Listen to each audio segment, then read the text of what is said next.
Saudari-saudara yang terkasih, berikut ini saya akan membacakan homili untuk hari Jumat Agung tahun 2021 yang telah disiapkan oleh Bapak Uskup Emeritus FX Hadi Sumarto Okarem, Uskup Emeritus Keuskupan Malang dan Keuskupan Manokwari Sorong. Saudari-saudara terkasih dalam Tuhan kita Yesus Kristus, setiap tahun pada hari Jumat Agung kita mendengarkan kisah kesengsaraan Yesus menurut Injil Yohanes, khususnya tentang penyalipannya di Golgota. Inti pertanyaan Yesus yang juga merupakan pertanyaan kita ialah, di tengah peristiwa dahsyat di Kalvari itu, di manakah Allah itu sebenarnya?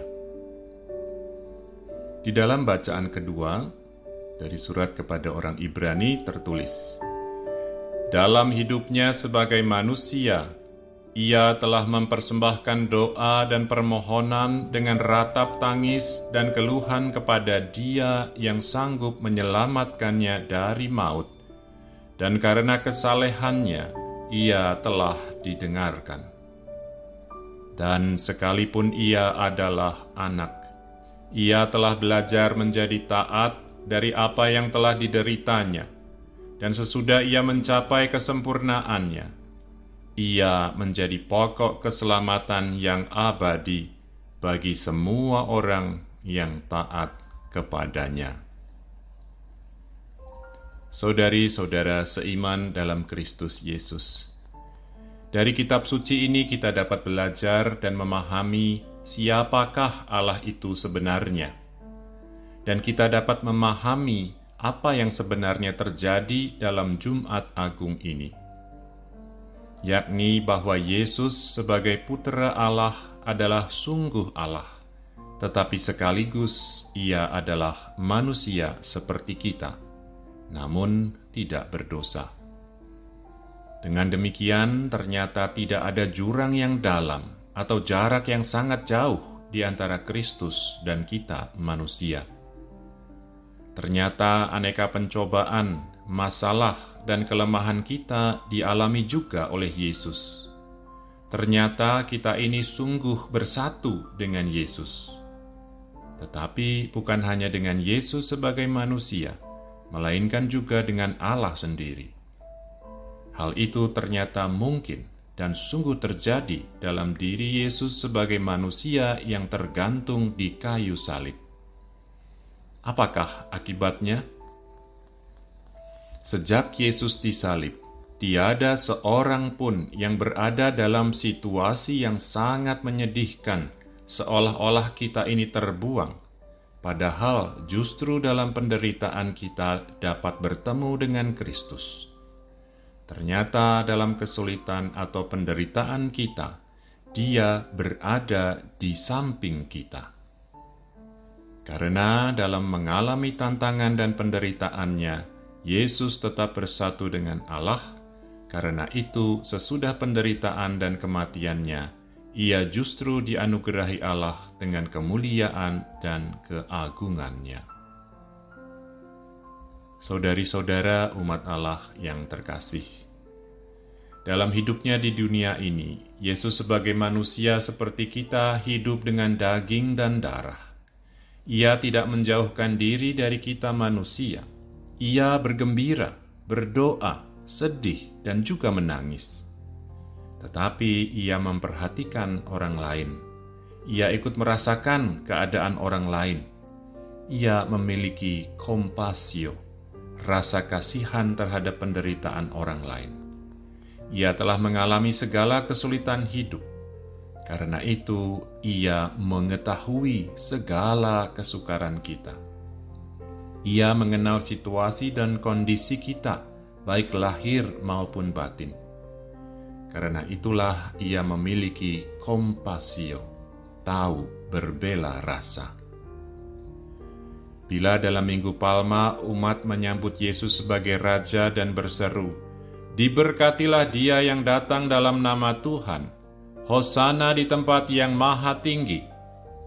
Kini sebaliknya, pada hari Jumat Agung, orang-orang berteriak, "Enyahkan dia! Enyahkan dia! Salibkan dia!"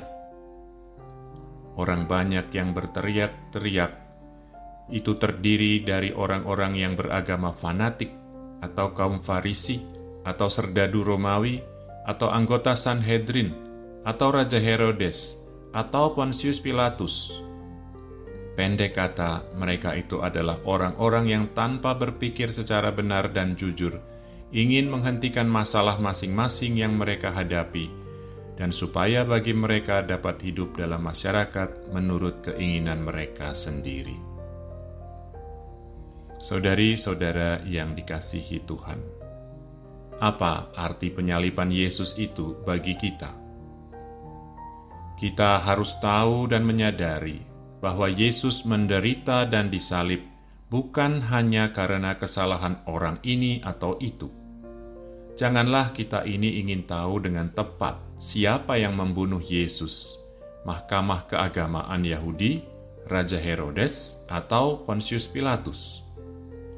Kematian Yesus di kayu salib mempunyai arti universal. Yesus bukan disalib dahulu saja.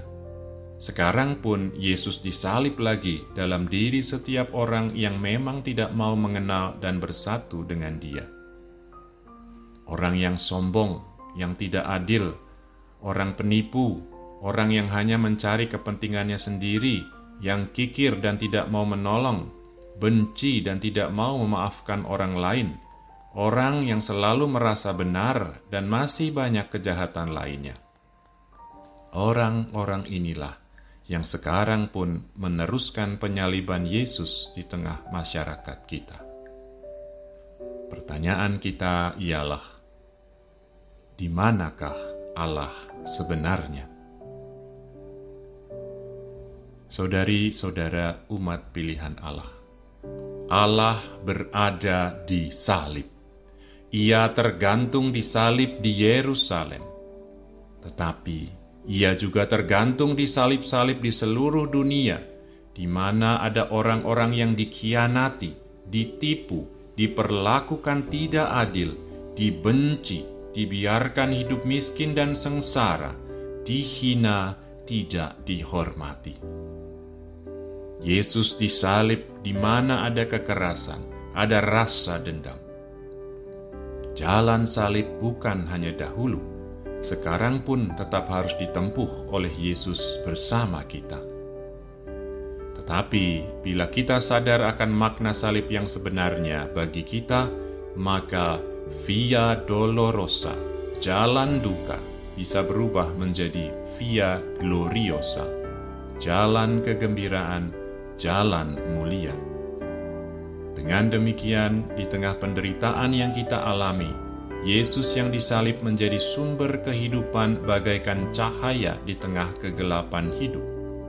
Salib yang tergantung di rumah kita atau di gereja atau dimanapun bukanlah tanda atau lambang kesedihan, tetapi sebaliknya bagaikan sumber cahaya di tengah kegelapan hidup, atau sebagai tanda kasih Allah yang memberikan kekuatan hidup.